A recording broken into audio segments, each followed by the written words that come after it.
Benvidos un venres máis á Senda Cultural, o primeiro programa deste mes de setembro. Nesta temporada do ano deberíamos estar falando dunha das festas máis importantes da cidade de Pontevedra. Así e todo, a crise da Covid levouse por diante a Feira Franca, pero dende o canal Rías Baixas estamos convencidos de que no 2021 a feira volverá máis forte ca nunca. Agora sí, comezamos a Senda Cultural coas exposicións e achegámonos en primeiro lugar ao Museo de Pontevedra. Comezamos a senda no Museo de Pontevedra porque ali continúan dispoñibles dúas exposicións. Por unha banda, de Leopoldo Nóvoa. Esta mostra naceu con motivo do centenario do nacemento do artista. A exposición reúne máis de 50 obras que recollen os diferentes momentos da súa traxectoria creativa. Dende os seus primeiros anos en Uruguai e Argentina, pasando pola súa estadía en París e rematando coa súa etapa na Armenteira. A comisaria desta exposición é Rosario Sarmiento. A segunda mostra que está dispoñible no Museo de Pontevedra é a de Debuxantas, unha exposición que recolle as creacións das principais ilustradoras que traballaron para as publicacións Blanco y Negro e ABC. En total, preto de 130 obras de 40 ilustradoras que van dende as pioneiras de finais do século XIX ata as máis modernas da década de 1990. As comisarias da mostra son Marta González Orbegozo e Xosefina Alix. As dúas exposicións estarán abertas ao público ata o 30 de setembro. Na senda de hoxe lembramos tamén unha das iniciativas que ten en marcha o Museo de Pontevedra. A través do cancelo A Porta Pechada, o museo está ofrecendo nas súas redes sociais información sobre algunha das pezas máis importantes das súas instalacións. Neste último vídeo que o museo subiu a internet ofrécese unha explicación sobre unha das xoias da metalurxia de Galicia. Dende o canal Rías Baixas recomendamos vos que visitedes as súas redes sociais se queredes descubrir elementos tan simbólicos como estes. Do museo pasamos agora ao Pazo da Cultura de Pontevedra, porque ali segue tamén dispoñible a exposición Morquecho 2000-2020. Unha mostra que ten como fío condutor a querenza deste pintor por plasmar o percorrido ao longo destes últimos 20 anos. Todo a partir das viaxes levadas a cabo por países como Marrocos, Finlandia ou Berlín. Todos os que se acheguen ata este Pazo da Cultura poderán gozar da evolución plástica e cromática de Morquecho a través de 150 pezas. A mostra estará dispoñible no Pazo da Cultura ata o 27 de setembro.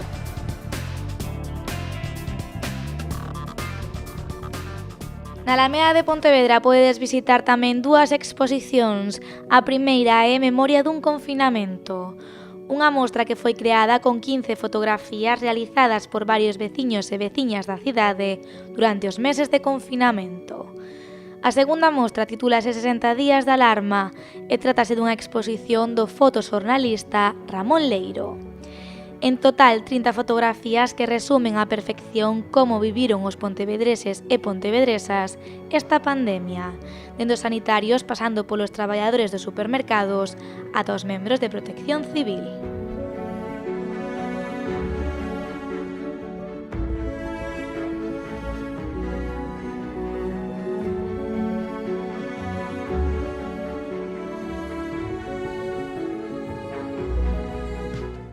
No Pazo de Torrado de Cambados permanece aberta a Mostra Foz, unha exposición de Santiago Idáñez na que este pintor andaluz escolleu obras de diferentes temáticas e etapas.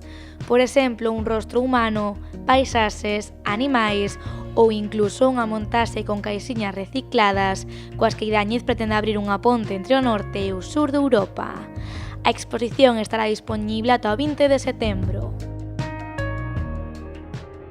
E non nos movemos de Cambados porque ali tamén segue dispoñible a mostra de Manolo Paz. Os mares do mundo presenta un conxunto de 4 bloques coloridos elaborados con redes rescatadas da reciclaxe.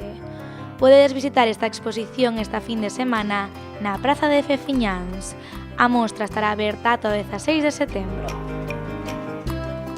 Achegámonos agora ata Poio porque ali están dispoñibles as últimas exposicións de hoxe. A primeira podedela visitar no Mosteiro de Poio. Esta mostra de Diego de Giraldez está formada por 15 cadros e unha escultura. Está baseada na corrente nas naturalismo, abstracción e surrealismo. A exposición estará dispoñible ata o 15 de outubro.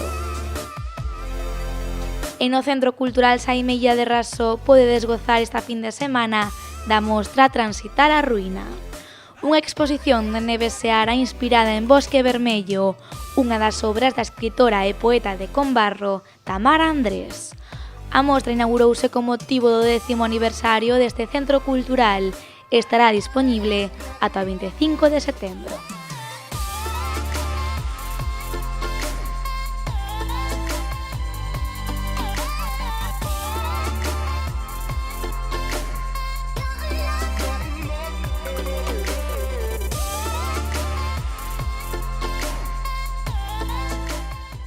Deixamos as exposicións e continuamos a senda con teatro, cine e música. Continuamos a senda con teatro. Mañá sábado en Vilagarcía de Arousa a compañía Chévere presentará Curva España, unha obra onde se une a ironía e a crítica. O espectáculo teatral terá lugar no auditorio ás 9 da noite. As entradas podedelas mercar en ataquilla.com.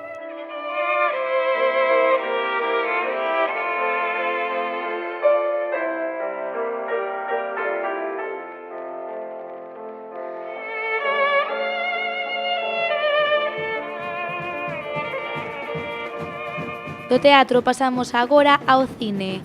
En Vilaxoán proxectarase tamén mañá sábado a película de María Soliña, un filme dirixido por Ignacio Vilar. A cita será ás 10 da noite e a entrada é de balde.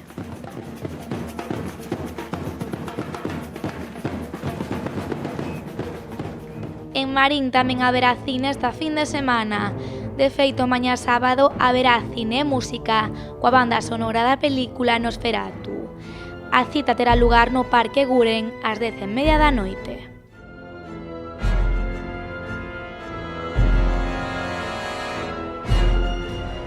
Pechamos a parte do cine en Meis, porque ali proxectarase mañá a película Joker. Será na explanada da Igrexa de San Vicente ás 10 da noite. Existía, pero existo. Y la gente está empezando a darse cuenta. ¿Te parece gracioso? ¿Te hace gracia? E pechamos a senda cun concerto enmarcado no programa de Reinicia o Verán de Pollo. A Banda da Loba actuará mañá sábado na Reiboa. A actuación comezará ás 9:30 da noite.